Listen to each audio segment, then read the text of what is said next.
Good afternoon, and thank you for taking the time to meet with me today. I want to talk to you about something that many children experience but often struggle to express: the fear and anxiety that can come with speaking in front of others.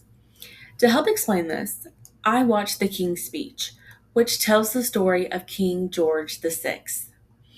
Although he was the King of England, he struggled with a severe stutter and intense anxiety when he had to speak publicly. His story reminds us that communication challenges do not reflect a person's intelligence or their ability. They simply require understanding, encouragement, and the right support. As I watched the clips, I noticed several clear signs that showed how difficult speaking was for King George VI. First, his body became very tense before he started speaking, and his shoulders appeared very stiff. Second, he avoided eye contact and often looked down, showing that he felt uncomfortable and vulnerable. Third, his facial expressions showed fear and frustration, especially when he anticipated getting stuck on certain words. Fourth, his breathing became very shallow and uneven, making it even harder for him to control his speech. Finally, after moments of stuttering, he looked embarrassed and disappointed, almost as though he believed he had failed the people who depended on him. These behaviors showed that his struggle was not just about the speech, it affected his confidence and emotional well being. Many children experience similar feelings in the classroom. A child with a speech or language difference may avoid raising their hand even when they know the correct answer. They may keep their head down, avoid eye contact, or fidget when they are asked to speak in front of others. Some children become unusually quiet or withdrawn from conversation because they worry about being laughed at or misunderstood. These behaviors are often mistaken for shyness, for their lack of participation, when they are actually signs of anxiety related to the communication. These challenges can affect students in several ways. Academically, they may avoid reading aloud, participating in discussions, or asking questions, which can prevent the teacher from seeing what they truly know.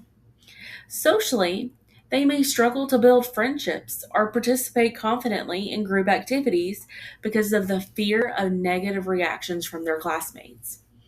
Emotionally, repeated frustration can lead to anxiety, low self esteem, and a reluctance to attend school or participate in new experiences. Over time, these feelings can impact both their confidence and their overall enjoyment of learning. Today, we are meeting to discuss your child. The first thing I want you to know is that speech difference does not define your child's potential. I want our goal to be to work together to help your child build confidence while continuing to strengthen their communication skills.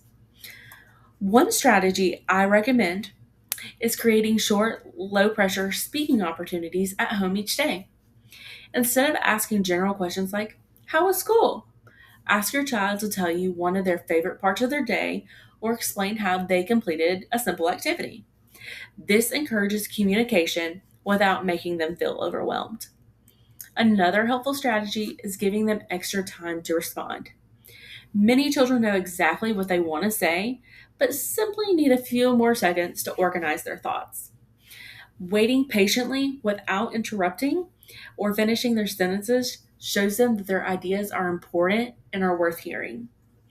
Reading together for 10 to 15 minutes each day is another effective way to build communication skills. You can take turns reading, ask questions about the story, and encourage your child to describe characters or predict what's going to happen next. If your child is receiving speech therapy, practicing the exercises recommended by their speech language pathologist for just a few minutes each day can help reinforce the progress that they are making. I also want to encourage you to praise their effort rather than their perfection. Instead of focusing on whether every word came out correctly, praise your child's willingness to speak. Saying something like, "I really like how you confidently shared your idea." This helps build self confidence and encourages them to keep on trying. In the classroom, I also want to provide opportunities for success by allowing your child practice presentations with me first, then speak in small groups before presenting to the class, and even allowing them to use visual supports while they're presenting helps build confidence. These supports help reduce their anxiety while allowing them to demonstrate what they know. The biggest lesson I took from the King's speech is that progress happens through encouragement, consistent practice, and believing in someone's ability. King George VI did not become successful because his speech became perfect. He became successful because he learned to communicate despite his fears. And he had someone who believed in him every step of the way. That is exactly what I want for every child.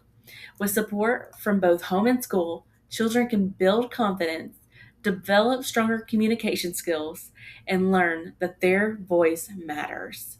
I want you to know that we are partners in this process, and together we can create an environment where your child feels safe, encouraged, and successful. Thank you for taking the time to meet with me today. I look forward to working together to help your child meet their full potential.